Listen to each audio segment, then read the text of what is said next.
សួស្តីអ្នកនរគ្នា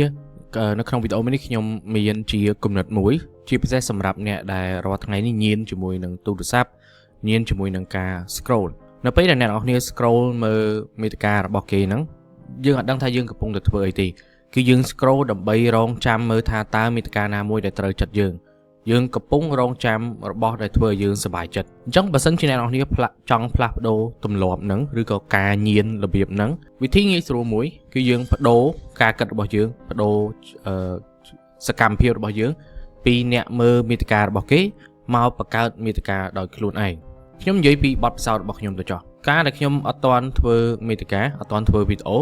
គឺខ្ញុំចំណាយពេលមើលវីដេអូ YouTube របស់អ្នកដទៃដោយអត់មានគោលបំណងអីច្បាស់លាស់ទេឲ្យតែឃើញវីដេអូណាមើលទៅយើងគួរចាប់អារម្មណ៍សាំណែគេធ្វើស្អាតបន្តិចគឺចូលទៅមើលហើយដល់ពេលដែលមើលចប់ក៏ដឹងថាយកទៅធ្វើអីដែរពីព្រោះអត់មានគោលបំណងក្នុងការយកប្រយោជន៍ពីមាតិកាដែលមើលនឹងទេប៉ុន្តែក្រោយពេលដែលបដូរមកធ្វើជាអ្នកផលិតវីដេអូដែរប្រើពាក្យផលិតវីដេអូក៏វាមិនត្រូវដែរព្រោះវីដេអូខ្ញុំវាមិនមែនជាការថតអីច្រើនទេជាថាឥឡូវធ្វើជា podcast នឹងចោះ podcast វិភាគរឿងហ្នឹង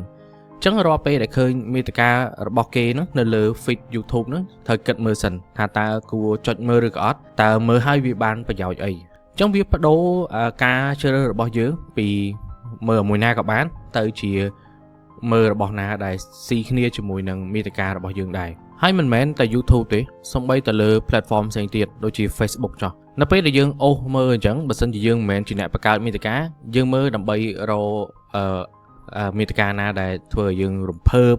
ភ្ញាក់ផ្អើលឬក៏សប្បាយចិត្តតែសម្រាប់អ្នកដែលគេបង្កើតមាតិកាគេមើលដើម្បីរកគំនិតធ្វើមាតិកាបន្តទៀតគេអូសមើលថាតើមាតិកាណាមួយឬក៏ព័ត៌មានអ្វីមួយដែលពាក់ព័ន្ធជាមួយនឹងពួកគេហើយពួកគេអាចយកទៅធ្វើជាបញ្ចេញយោបល់បន្តឬក៏បន្ថែមទៅលើហេតុការណ៍ទាំងអស់ហ្នឹងខ្ញុំហ៊ាននិយាយថាមានតែអ្នកធ្វើមាតិកាទេដែលពួកគាត់មើលមាតិកាអ្នកដទៃហើយអាចមានគំនិតយកទៅធ្វើអ្វីផ្សេងមិនមែនគ្រាន់តែមើលលក្ខណៈ passive គាត់មើលហើយគាត់យកទៅធ្វើបន្តរាល់ថ្ងៃនេះពេលដែលខ្ញុំអង្គុយមើលនៅលើ Facebook ហ្នឹងគឺអូសមើលថាតើមានរឿងអ្វីខ្លះដែលវាកំពុងតែ trending ហើយវាត្រូវគ្នាជាមួយនឹងមាតិកាដែលខ្ញុំធ្លាប់ធ្វើពីមុនមកប្រធានបទដែលខ្ញុំធ្លាប់លើកមកនិយាយហើយបន្ទាប់មកបានយើងចាប់ផ្ដើមយកអាហ្នឹងមកធ្វើបន្ត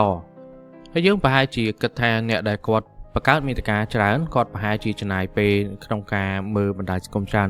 តាមពិតវាមិនមែនអញ្ចឹងទេពីព្រោះពេលវេលាភាគច្រើនរបស់ពួកគាត់ត្រូវយកទៅចំណាយលើការធ្វើមាតិកាហ្នឹងហើយឧទាហរណ៍ថាខ្ញុំមើល Facebook ផ្លែអញ្ចឹងទៅរកបានគំនិតមួយអញ្ចឹងយកទៅធ្វើជាវីដេអូអញ្ចឹងរយៈពេល2ម៉ោង3ម៉ោងហ្នឹងអង្គុយធ្វើវីដេអូហ្នឹងអត់បានអូសមើលបន្តទៀតទេតែសម្រាប់អ្នកដែលអត់ធ្វើពេលដែលឃើញហើយចុច like ចុចអីមួយទៅក៏អូសបន្តទៅទៀតអញ្ចឹងក្នុងរយៈពេល3ម៉ោងហ្នឹងនៅតែអូសទៅដែរបើសិនជាអ្នកនរគ្នាបដូរមកធ្វើមាតិកាអ្នកនរគ្នានឹង scroll តិចជាងមុនយើងមើលរបស់គេយូរដែរហើយវាល្មមដល់ពេលដែលយើងមានរបស់ខ្លួនឯងដើម្បីបង្ហាញអ្នកដទៃម្ដងហើយអ្វីដែលយើងធ្វើនេះក៏អាចជា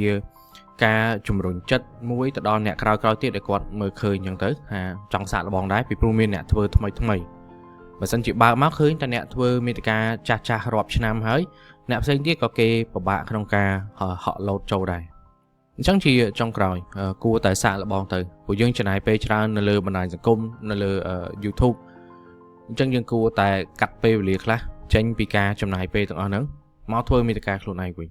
បើសិនជាអ្នកនរគ្នាអត់ដឹងចាប់ផ្ដើមពីកន្លែងណាទៅហើយចង់ចោះឈ្មោះរៀនជាមួយខ្ញុំអាចរៀនបានពីព្រោះវគ្គដែលខ្ញុំបង្រៀននេះផ្ដោតទៅលើការបង្កើតមាតិកាពីដំបូងទៅការរៀបចំផែនការសរសេរមាតិកាលើបណ្ដាញសង្គមការសរសេរ script YouTube ការសរសេរសៀវភៅការ repurpose មាតិកាចាស់ហើយនិងការលក់មាតិកាខ្លួនឯងអញ្ចឹង6មេរៀននេះវាអាចជួយឲ្យអ្នកនរគ្នាដឹងថាផ្លូវណាដែលជាផ្លូវរបស់យើងមិនមែនយើងចាំបាច់ធ្វើទាំង6ទេក៏ប៉ុន្តែបើសិនយើងធ្វើបានក៏វាល្អដែរវាជា option ហើយអ្នកនរគ្នាអាចរើសមើលថាតើចូលចិត្តជាមួយណាចូលចិត្តខាងវីដេអូចូលចិត្តខាងសរសេរនៅលើបណ្ដាញសង្គមឬក៏ចូលចិត្តសរសេរសៀវភៅហើយនៅមានច្រើនជាងនឹងទៀតគ្រាន់តែខ្ញុំវាមិនធ្លាប់មានបទពិសោធន៍អញ្ចឹងអាចយកមកបង្រៀនកើតអញ្ចឹងបើសិនជាចាប់អារម្មណ៍អាចឆាតមកកាន់ page ខ្ញុំបានអរគុណចាំជួបគ្នាក្នុងវីដេអូមួយទៀត